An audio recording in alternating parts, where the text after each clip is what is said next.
हनुमान लला ने अचानक ही शारीरिक विकास की बहुत सारी सीढ़ियां चढ़ ली थी। उनकी बाल लीला देख वाली ये समझ गया था कि हनुमान लला कोई साधारण शिशु नहीं है। वो हनुमान लला के प्राण लेने हेतु एक बार फिर केसरी भवन में आता है। हनुमान लला वो इस प्रकार सेब के प्रति आकर्षित हुए कि उन तक पहुँचने के लिए वो अपने पैरों पर स्वयं खड़े भी हो गए। ये देख वाली और सुग्रीव आश्चर्यचकित रह जाते हैं। स्वयं देवर्षि नारद जी ने मुझे कहा कि ये मरकट तेरे पतन का कारण बनेगा। मेरे होते हुए आपका पतन? कभी नहीं।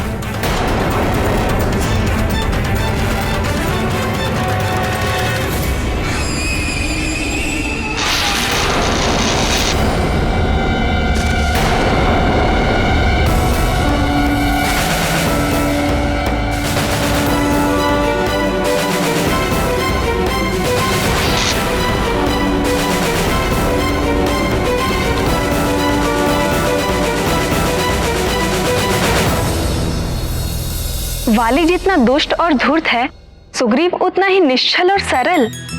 कितनी सरलता से वो घमंडी वाली के झूठ में आ गया। निर्मल मन जन सो मोहि पावा, मोहि कपट छल छिद्र न भावा। सरल व्यक्ति जैसा स्वयं है वैसा ही संसार को देखता है। जैसे सुग्रीव का हृदय सरल है, इसी कारण वो मेरा मित्र है। जिसके हृदय में छल और कपट हो वो मुझे पा ही नहीं सकता। कपट करने वाला सोचता है कि वो सबको मूर्ख बनाकर अपना स्वार्थ सिद्ध कर रहा है, किंतु अंत में वो अपनी ही हानि कर बैठता है। जैसे देखो, आज वानर राज सुग्रीव की देवता तक प्रशंसा करते हैं, जबकि वाली अपने कर्मों के कारण हर लोक में निंदा का पात्र है।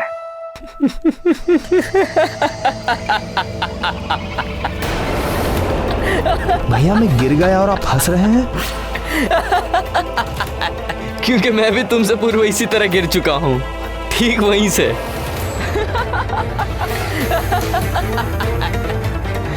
कौन है वहां? कौन है?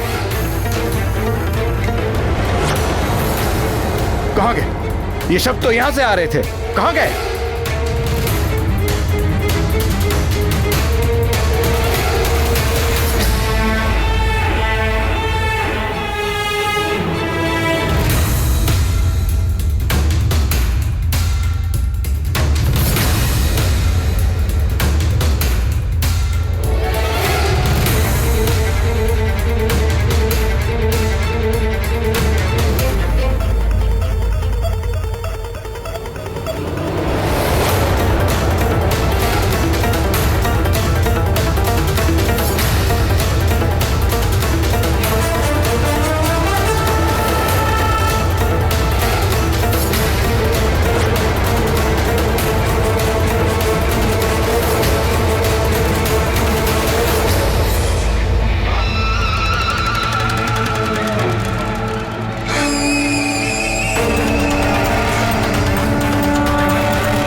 आपको भी भूख लग रही क्या भैया?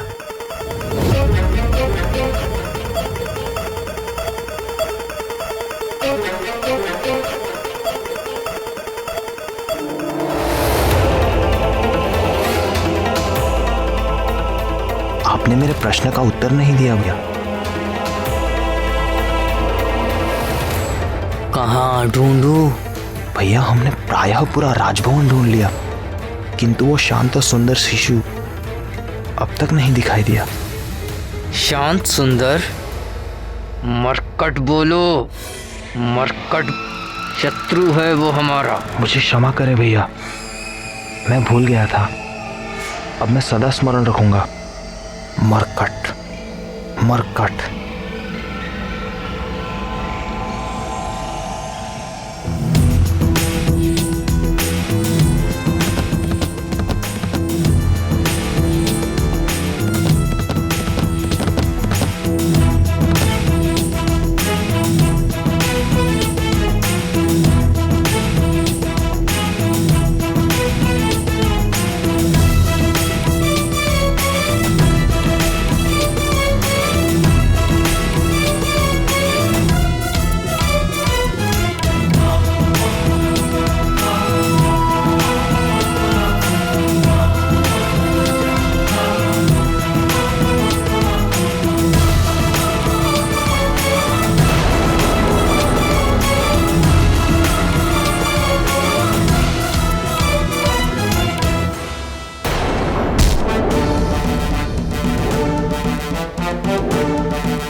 प्रणाम वानरराज। आइए अमात्य, कल युवराज के षष्ठी संस्करण की सारी व्यवस्था हो गई। जी वानरराज, आपसे कुछ परामर्श करना था। किस विषय में? 10वें दिन के नामकरण और संस्कार के लिए अतिथि की सूची के विषय में। सर्वप्रथम युवराज के नाना वानरराज कुंजर। वानरराज, मैंने तो उनका नाम सर्वप्रथम लिख लिया था। अयोध्या नरेश महाराज दशरथ से आरंभ करके अंग, उत्कल, कंबोज, कैकई, काशी, मिथिला, सोबीर, चैदियर,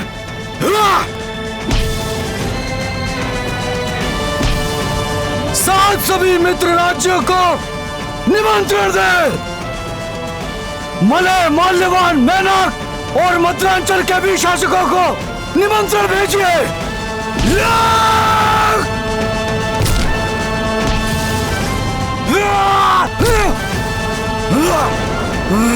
परम पूज्य ऋषि बनक, ऋषि मगध और ऋषि अगस्त को तो आना ही होगा। साथ ही दंड कानन, मतंगारण्य तथा नैमिषारण्य में तपस्या कर रहे सभी ऋषियों को संदेश दीजिए कि युवराज को आशीर्वाद देने अवश्य पधारें।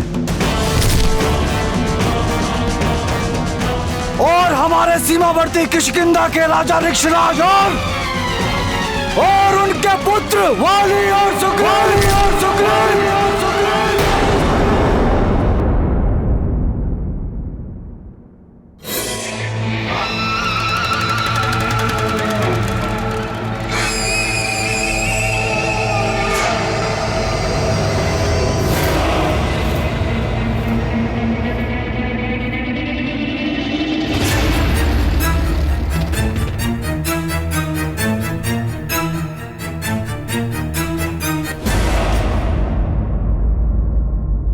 नामकरण के साथ कल के षष्ठी संस्कार में भी उन दोनों को आमंत्रित कीजिए। प्रणाम महाराज। महाराज, ऋषि शवानी के शिष्य आपसे मिलने की अनुमति चाहते हैं। आने दो। जी महाराज।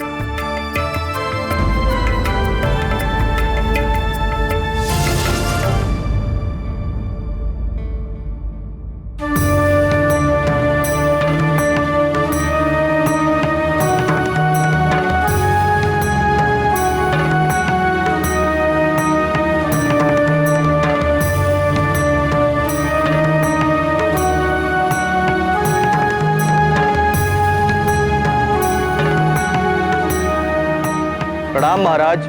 प्रणाम तपस्वी। हम दंडकारण्य से आपको कुछ सौंपने आए।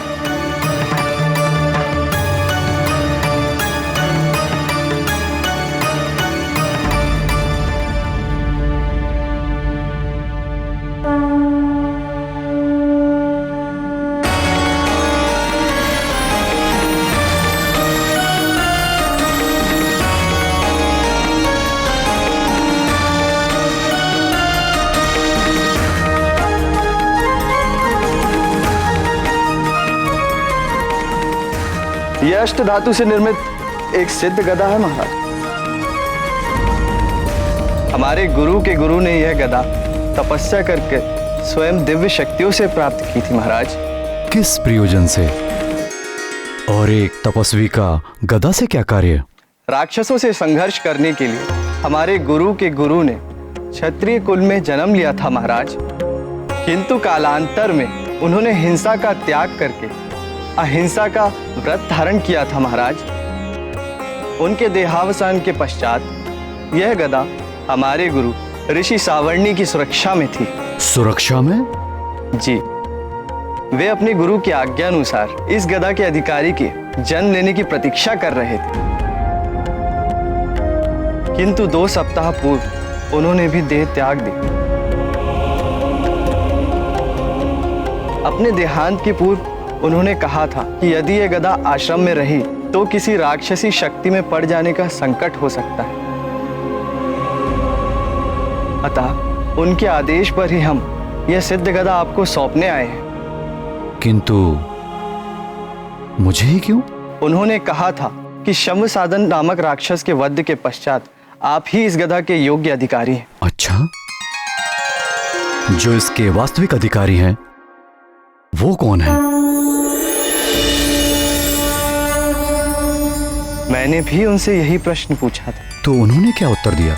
समय आने पर इस गदा का वास्तविक अधिकारी स्वयं आपसे यह गदा मांग लेगा महाराज, और आप ये गदा उसे सहर्ष दे भी देंगे।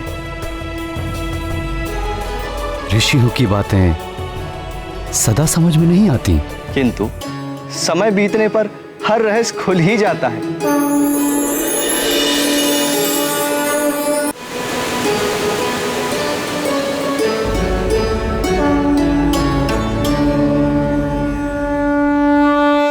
किंतु इस गदा में क्या विशेष है? वानर राज, यह अमोघ गदा है। अपने लक्ष्य पर चोट करने के पश्चात वापस अपने स्वामी के हाथों में लौट आते हैं। और दूसरी विशेषता इसकी यह है महाराज कि इससे टकराने वाला चाहे वो कठोर से कठोर तत्व से ही क्यों ना बना हो, इससे टकराकर खंड खंड हो जाता है।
अज्ञानी।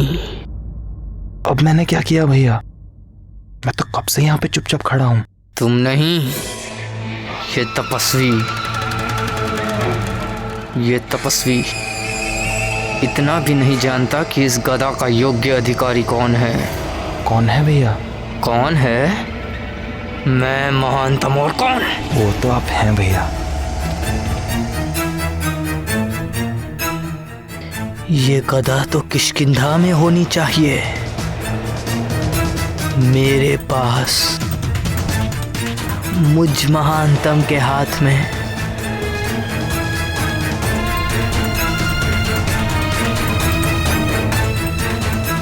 ये तो बहुत ही अद्भुत गदा है। आपके गुरु के गुरु अवश्य ही कुशल योद्धा रहे होंगे। मैं आपका धन्यवाद करता हूं। बताइए इस गदा का मैं कैसे प्रतिदान करूं? नहीं महाराज, हमें कोई प्रतिदान नहीं चाहिए। आप राक्षसी आक्रमण और आतंक से निर्दोष मनुष्यों व प्राणियों की रक्षा जैसे करते आए वैसे ही करते रहे। यही हमारे गुरु की इच्छा थी। प्रजा की रक्षा करना राजा का कर्तव्य होता है और ऋषियों को दान करना भी राजा का कर्तव्य है। मंत्री जी। जी महाराज। इन युवा तपस्वियों को हमारी ओर से 1 सहस्त्र स्वस्थ गायें प्रदान करें। अब आप लोग विश्राम करें और कुछ दिनों तक हमारे अतिथि बनकर रहें। आपकी जय हो राजन। परम शक्तिशाली ईश्वर आपकी भुजाओं में और बल दे, आपके वंश को बढ़ाए और सदैव सुरक्षित रखे।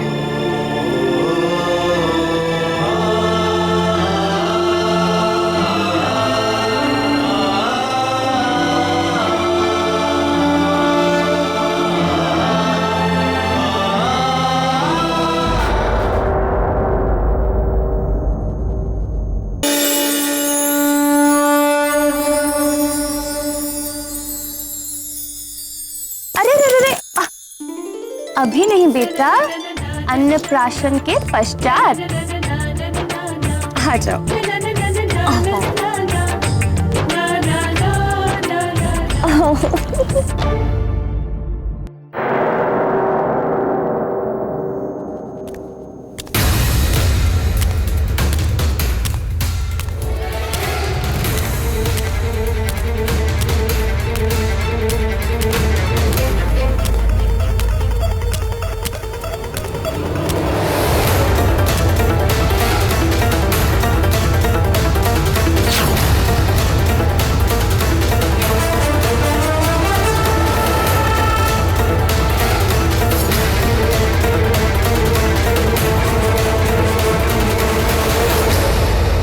प्रिय अंजने, ये देखो।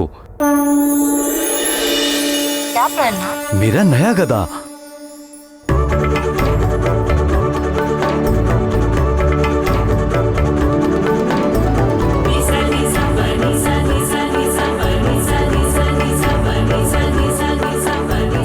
जानती हो इसकी विशेषता क्या है? क्या आर्यपुत्र? ये अमोघ गदा लक्ष्य पर चोट मारकर स्वामी के हाथों में स्वयं वापस आ जाता है।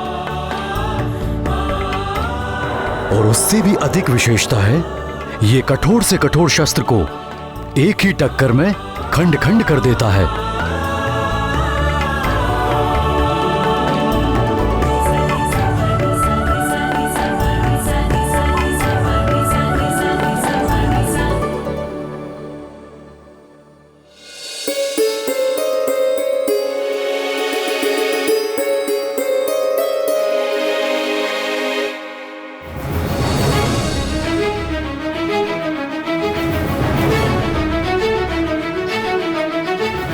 ये सब किसने किया प्रिय? न जाने किसने किया।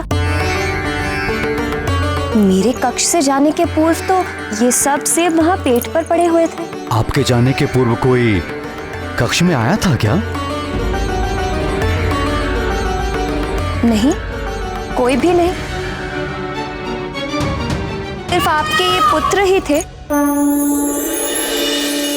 किंतु हमारे पुत्र तो कुल 5 दिन के हैं। वो यहाँ तक कैसे पहुँच पाएंगे? वो तो अभी खड़े भी नहीं हो सकते।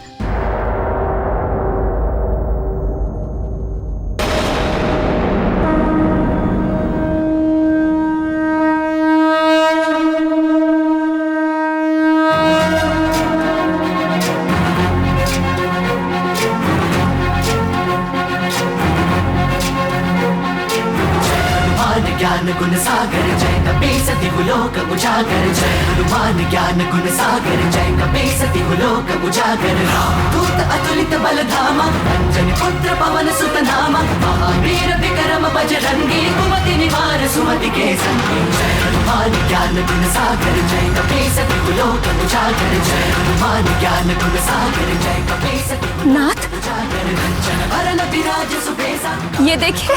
कुंचित केसा हाथ वज्र और ध्वजा विराजय कांधे मूंज जनेऊ साजय जय हनुमान ज्ञान गुण सागर जय कपे सति लोक उजागर जय हनुमान ज्ञान गुण सागर जय कपे सति लोक उजागर जय। हनुमान लला ने अचानक ही शारीरिक विकास की बहुत सारी सीढ़ियां चढ़ ली थी। उनकी बाल लीला देख वाली ये समझ गया था कि हनुमान लला कोई साधारण शिशु नहीं है। वो हनुमान लला के प्राण लेने हेतु एक बार फिर केसरी भवन में आता है। हनुमान लला वो इस प्रकार सेब के प्रति आकर्षित हुए कि उन तक पहुँचने के लिए वो अपने पैरों पर स्वयं खड़े भी हो गए। ये देख वाली और सुग्रीव आश्चर्यचकित रह जाते हैं। स्वयं देवर्षि नारद जी ने मुझे कहा कि ये मरकट तेरे पतन का कारण बनेगा। मेरे होते हुए आपका पतन? कभी नहीं।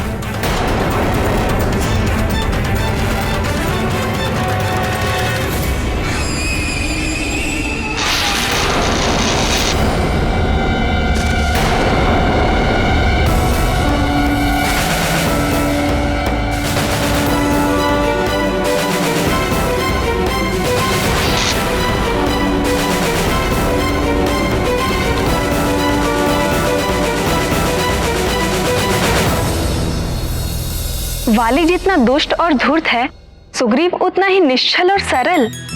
कितनी सरलता से वो घमंडी वाली के झूठ में आ गया। निर्मल मन जन सो मोहि पावा, मोहि कपट छल छिद्र न भावा।